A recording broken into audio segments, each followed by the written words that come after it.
Bonjour à tous et bienvenue dans cette nouvelle vidéo et aujourd'hui on revient sur The Crown, mais attention, la polémique The Crown qui ne fait qu'enfler et qui ne désenfle pas. Alors évidemment je pourrais consacrer une vidéo à cette superbe série, disons-le clairement, c'est pour moi, allez, la meilleure série Netflix, bijoux d'acting, bijoux de mise en scène, bijoux d'écriture, tout est réuni pour avoir une des plus grandes séries Netflix, vraiment The Crown, j'insiste là-dessus, mais c'est pas le sujet de la vidéo parce qu'on va revenir évidemment sur cette polémique sur la saison 4. Saison 4, disons-le, clairement la meilleure de la série, même si évidemment les trois autres sont exceptionnels. Et donc je vais revenir sur cette fameuse polémique et vous allez voir qu'en général, moi, vous le savez, si vous suivez un peu la chaîne, j'ai horreur des polémiques autour des séries, autour des films.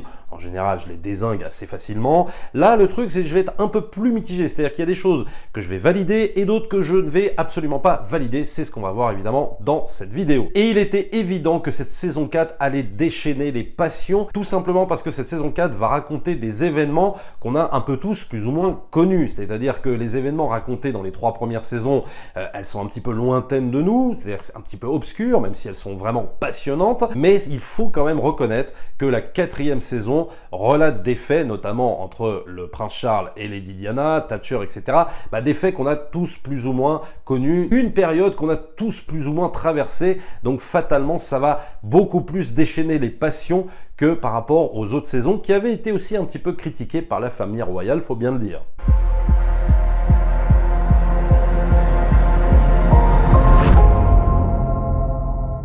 Alors pour que vous compreniez bien cette polémique, il faut relater les faits qui sont racontés dans cette saison 4. Désolé, je vais spoiler pour ceux qui n'ont pas vu la série, pour ceux qui n'ont pas vu, jetez-vous dessus tout de suite, regardez tout de suite la série, vous allez vraiment prendre votre pied. Pour ceux qui ont déjà vu cette saison 4, vous êtes tranquille. Donc qu'est-ce que raconte en gros cette saison 4? Elle va raconter la rivalité entre Margaret Thatcher et la reine d'Angleterre, mais surtout ce qui va le plus intéresser, ce qui va être pour le coup peut-être le plus développé, c'est le mariage entre Lady Diana et le prince Charles. Et c'est ça qui va provoquer la fameuse polémique entre le palais de Buckingham, les spécialistes de la famille royale et même également le secrétaire d'État à la culture en Angleterre. Alors qu'est-ce qu'on voit dans cette fameuse quatrième saison qui crée cette polémique? C'est justement le traitement de Lady Diana qui va se retrouver un petit peu seule au sein de ce palais de Buckingham, qui va être trompée par le prince Charles qui lui est toujours amoureux de Camilla. On va voir une Lady Diana en victime, disons-le clairement, avec sa maladie de la boulimie, etc. Donc on va voir tout ça un peu dans cette saison 4,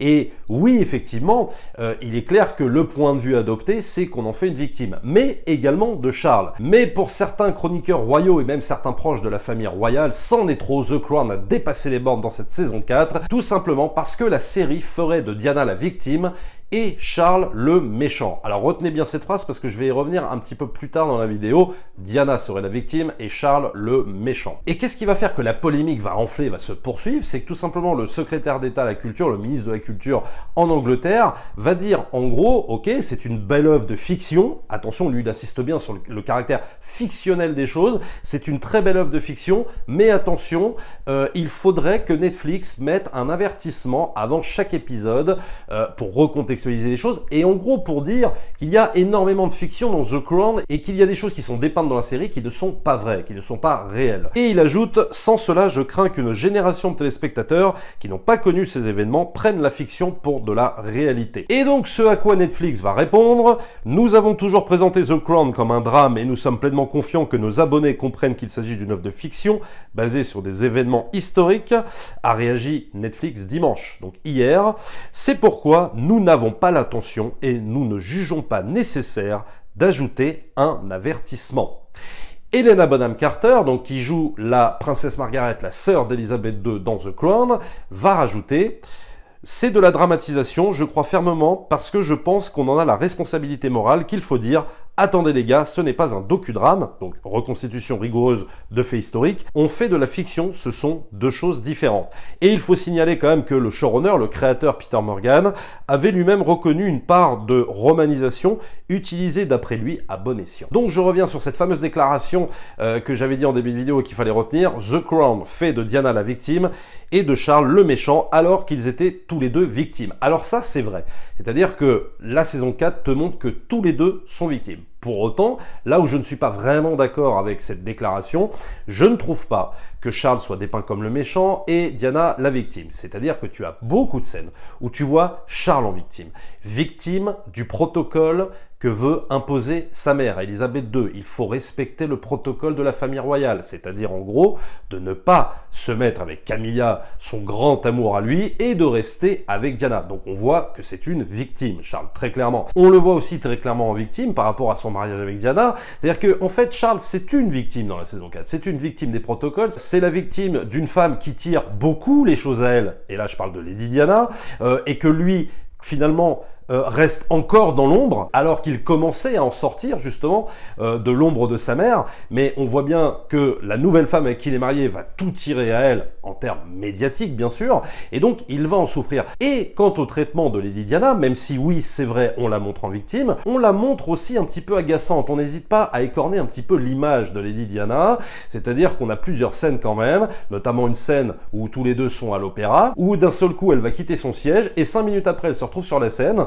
et d'un seul coup, l'opéra se transforme en une espèce de chorégraphie avec Lady Diana sur la scène, en train de faire une chanson un peu des années 70, alors je sais plus laquelle, mais voilà, un truc qui n'a rien à voir en fait avec l'opéra qu'ils sont en train de voir, tout ça en fait pour faire plaisir à Charles. Et donc là, on voit bien une Lady Diana très très jeune, victime si tu veux, oui, je mets victime entre guillemets, victime un peu de son innocence et de sa naïveté, croyant si tu veux qu'intégrer le palais de Buckingham, ça allait être un peu Disneyland, alors qu'on voit bien justement que c'est froid, que c'est austère, que c'est bardé de protocoles, et donc on voit bien si tu veux une Lady Diana, pas bête, j'allais pas dire, je vais pas employer ce mot, mais extrêmement naïve parce qu'aussi très jeune, et qui va malgré elle tirer la couverture à elle médiatique, et ça on le voit très bien, et quelque part c'est un petit peu agaçant de le voir, parce que c'est vrai que la façon dont les médias nous ont toujours dépeint Lady Diana, etc., on avait toujours l'impression d'un espèce d'agneau un petit peu esselé, un petit peu perdu comme ça. Alors, ce qui est certainement vrai, mais ce n'est peut-être pas tout le temps le reflet de la réalité. Et moi, je vous dis ça, je suis absolument pas spécialiste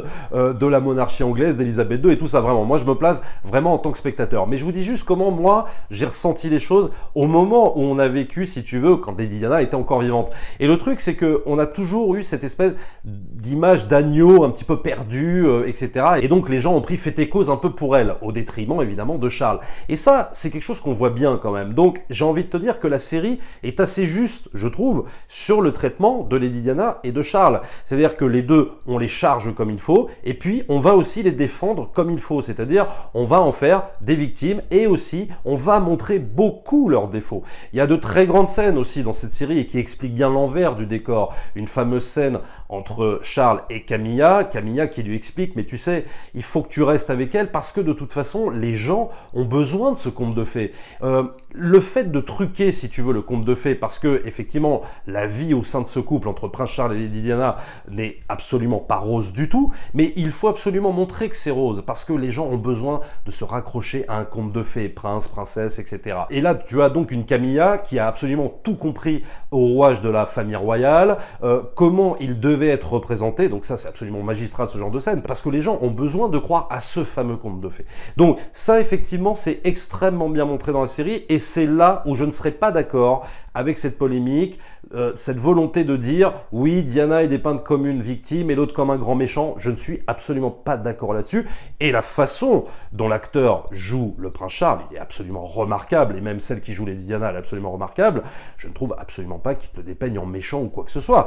Il y a des fois tu vas prendre fait et cause pour le prince Charles, et puis à certains moments plus pour Lady Diana. Donc je trouve que l'équilibre justement en termes d'écriture sur The Crown, sur cette saison 4, et je le trouve assez judicieux et très très bien écrit pour le coup, parce que pour moi il rétablit bien une certaine balance. On voit bien aussi que lors de leur fameux voyage en Australie, Lady Diana, peut-être malgré elle, bien sûr, malgré elle, tire toute la couverture à elle, quoi. Normalement c'est un voyage pour redorer un petit peu, si tu veux, le blason de la famille royale, et le truc c'est qu'on voit bien qu'une fois de plus, Lady Diana, sans le vouloir peut-être, va encore tirer toute la couverture à elle, tous les photographes vont se pencher à elle. En gros, ça va être la princesse du peuple, et ça, on a l'impression qu'elle le veut, qu'elle le désire. Est-ce qu'elle le veut par rapport à son mari, par rapport pour faire plaisir en fait à la famille royale? On n'a pas l'impression vraiment de ça. On a l'impression l'impression qu'elle a une revanche à prendre sur la vie. On a l'impression de voir une artiste un peu frustrée, un peu ratée, quelqu'un qui aurait voulu faire quelque chose dans l'artistique et qui va finalement, à travers ce rôle de princesse qu'on lui a affublé, par ce biais d'arriver finalement à être la star des médias, alors que finalement elle fait pas grand chose. Là où par contre je vais être un petit peu d'accord avec cette polémique, c'est pour ça que je vous dis, il y a des choses que je valide dans cette polémique et d'autres que je valide pas, mais là où je vais certainement la valider, c'est par rapport au fameux avertissement qu'il faudrait mettre peut-être avant la série, avant chaque épisode. Je suis absolument contre tous les avertissements, et ça vous le savez, les trucs de contextualisation par rapport à Autant n'emporte le vent, quand ils nous disent Warner doit se justifier que les mœurs des années 40 sont pas les mêmes que maintenant, etc. Bon, ça je trouve ça absolument stupide, parce que je me dis, bon ça va, les gens ils sont assez grands pour comprendre que oui, on ferait pas un film maintenant comme Autant n'emporte le vent en 1940, bon bref, tous ces trucs là où t'as Disney qui censure des trucs et tout ça, je suis absolument contre tout ça. Mais par contre peut-être mettre un texte d'avertissement pour dire que oui, The Crown est inspiré d'une histoire vraie, mais que pour les besoins du récit, on a eu besoin de tricher ou de truquer un petit peu avec la réalité. Pour moi, ce serait pas mal. Par exemple, moi, je me place de mon point de vue, je vous le dis encore, je suis vraiment pas spécialiste de la famille royale, j'y connais rien. Moi, je peux très bien croire que tout ce qu'on me montre dans The Crown est vrai. Voilà, j'ai pas la capacité pour dire ça c'est vrai, ça c'est faux, etc. Même si, évidemment, je me doute que dans le cadre d'une fiction, pour les besoins d'une fiction, on est toujours un petit peu obligé de truquer. Mais malheureusement, moi, je ne sais pas ce qu'on va truquer et ce qu'on va mettre comme chose très authentique. Et c'est pour ça que je suis un peu partagé sur la réponse de Netflix, c'est-à-dire qu'il dit oui, on fait confiance à nos abonnés, parce que nos abonnés, ils savent que c'est une fiction, et tatati, tatata. Oui, mais bon, ouais, mais j'ai envie de te dire, pas forcément. On n'est pas forcément censé tous savoir, quand on regarde The Crown, qu'il y a des choses qui sont totalement romancées, et qui seraient peut-être même fausses, hein, pour les besoins du récit. Moi, je pense que ce serait bien de le mettre. Il y a des films qui le font, qui disent, par exemple, attention, ce film est inspiré d'une histoire vraie, et pour les besoins du récit, nous avons transformé quelque peu la réalité pour des rebondissements, etc. Parce qu'effectivement, on n'est pas dans un documentaire, on est dans le cadre d'une fiction, et qui dit fiction, ça dit aussi rebondissement, ça dit aussi émotion, etc. On passe par plein de choses, et qu'il faut absolument romancer. Donc oui, on ne peut pas restituer la réalité telle qu'elle, comme dans un documentaire, et ça j'en suis conscient, et c'est pour ça qu'à mon avis, peut-être un texte d'introduction serait le bienvenu. C'est en ce sens que là-dessus, je ne rejoindrai pas Netflix, si tu veux. Voilà. Après, ça va pas nous empêcher de constater quand même que The Crown, il y a quand même une authenticité qui transpire de cette série, même si effectivement tu te dis qu'il y a beaucoup de choses qui ont été romancées. On se dit quand même qu'on est dans une série qui relate de véritables événements, de véritables choses, une véritable étude de personnages, les psychologies, etc. Je pense pas qu'ils aient triché avec tous les trucs, c'est impossible. Sinon, ils l'auraient intitulé autrement ou ils auraient fait autrement. Pareil pour le traitement sur Margaret Thatcher, qui tente d'humaniser, parce qu'à un moment donné, ils tentent quand même un petit peu d'humaniser Margaret Thatcher. Et c'est là où la série est remarquable, parce que on a tous un souvenir de Margaret Thatcher, la Dame de Fer, etc. Et je dis pas que c'est pas la réalité, hein, mais voilà. Mais la force de cette série, c'est qu'ils essayent d'humaniser un maximum de personnages pour rendre encore plus intéressante sa rivalité avec la reine, parce que c'est ça aussi que va raconter la saison 4 de The Crown. C'est cette reine complètement dépassée par les événements, qui est toujours un petit peu statique, qui est toujours un peu en manque de décision, et là qui va se retrouver pour une fois avec une femme Premier ministre qui va la pousser dans ses derniers tranchements, et ça c'est absolument passionnant. Donc, est-ce qu'il y a des choses vraies là-dedans ou pas? Moi j'en sais rien, j'ai envie de croire que beaucoup de choses quand même sont vraies. Après oui, quand on te dépeint Margaret Thatcher dans son quotidien, qu'elle est dans son petit appartement et qu'elle faisait la popote pour ses conseillers, etc. avec son mari, est-ce que c'est vrai ou pas? Je sais pas, mais ça contribue effectivement à humaniser un petit peu plus le personnage. Après ça veut pas dire que ce personnage est totalement humanisé, faut pas exagérer, mais c'est ça qui va être intéressant aussi dans The Crown. Donc qu'est-ce qui est vrai, qu'est-ce qu'il faut? Je sais pas, mais en tout cas je trouve que dans The Crown il y a quand même ce sentiment d'authenticité pour moi qui prédomine en fait, voilà. Et c'est pour ça que je suis désolé d'avoir spoilé évidemment cette fameuse saison 4, mais je vous encourage vraiment à regarder cette série si vous l'avez pas vue, que vous soyez connaisseur ou pas, que vous soyez intéressé par la reine d'Angleterre, le règne de la reine d'Angleterre ou pas, je peux vous garantir, ça va vous passionner, c'est évident, parce que c'est tellement bien raconté, c'est tellement bien joué, que The Crown, vraiment, c'est une très très grande série. Moi je dis, je l'ai lancé, j'étais absolument pas passionné de la monarchie anglaise, d'Elisabeth II, etc. hein, vraiment, hein. Mais ça m'a passionné, je suis rentré dedans, mais alors totalement, c'est très fin, c'est très bien écrit, extrêmement bien raconté, voilà, en gros, jetez-vous sur cette série. Abonnez-vous à la chaîne, likez, partagez comme d'habitude, et nous on se retrouve très très vite pour une prochaine vidéo. Ciao!